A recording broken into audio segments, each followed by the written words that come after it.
नमोऽस्तु रामाय सलक्ष्मणाय देव्यै च तस्यै जनकात्मजायै। नमोऽस्तु रुद्रेन्द्रयमानिलेभ्यो नमोऽस्तु चन्द्रार्कमरुद्गणेभ्यः। सनातन धर्मावलंबी आदरणीय बंधु बांधव तथा देवियों एवं सज्जनों, होली पर्व की आप सबको हार्दिक शुभकामनाएं।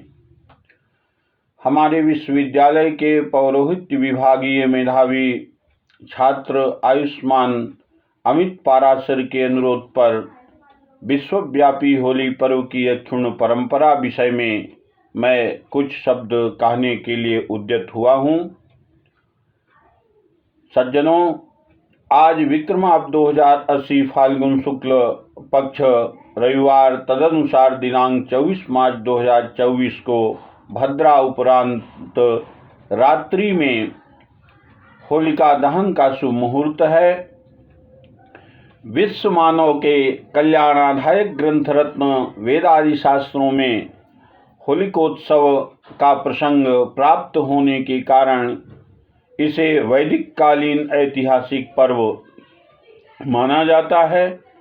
यजुर्वेद के पंचम अध्याय में पठित राक्षस विनाशक मंत्रों से होली की अग्नि में हवन करने का विधान है। यथा रक्षोहणम वल्गहनम इत्यादि मंत्रों से तथा पारस्कर सूत्र में प्रतिपादित फाल्गुन शुक्ल पक्ष की इसी पूर्णिमा से प्रथम चातुर्मास संबंधी वैश्वदेव नामक यज्ञ का आरंभ होता है।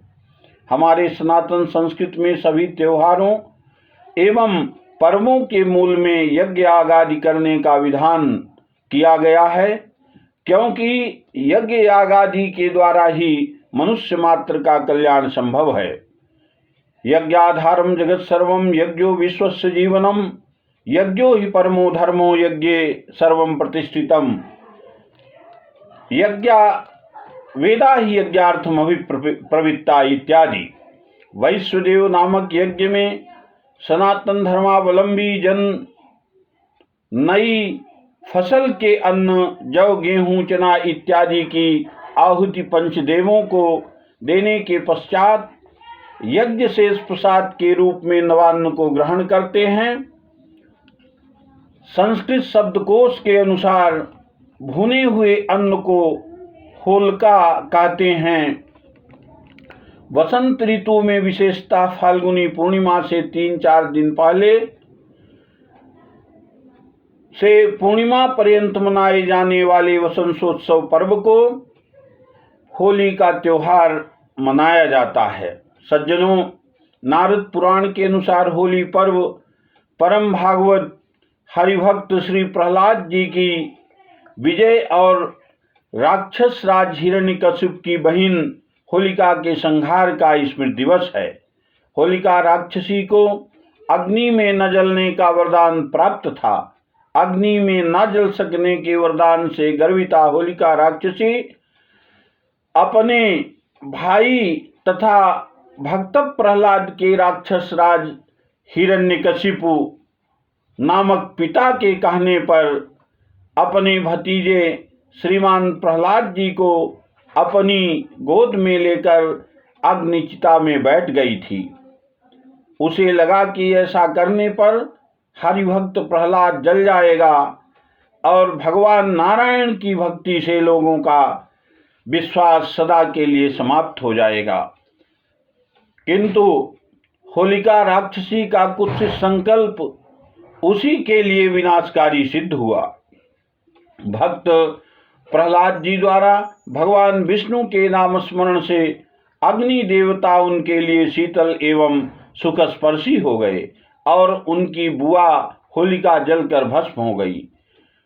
मित्रों, भविष्य पुराण के अनुसार महाराज रघु के राज्यकाल में ढूंढा नामक राक्षसी के आतंक से भयभीत सनातन धर्मावलंबी प्रजाजनों ने भगवान वशिष्ठ जी की आज्ञा अनुसार बालकों को लकड़ी की तलवार ढाल इत्यादि देकर हो हल्ला मचाते हुए ढूंढा नामक राक्षसी के विनाशार्थ राक्षसी आचरण का अभिनय करते हुए जगह जगह पर अग्नि प्रज्वलन तथा अग्नि क्रीड़ा आदि का उत्साहपूर्वक आयोजन किया था और ऐसा करने पर वह राक्षसी बाधा सर्वथा शांत हो गई थी।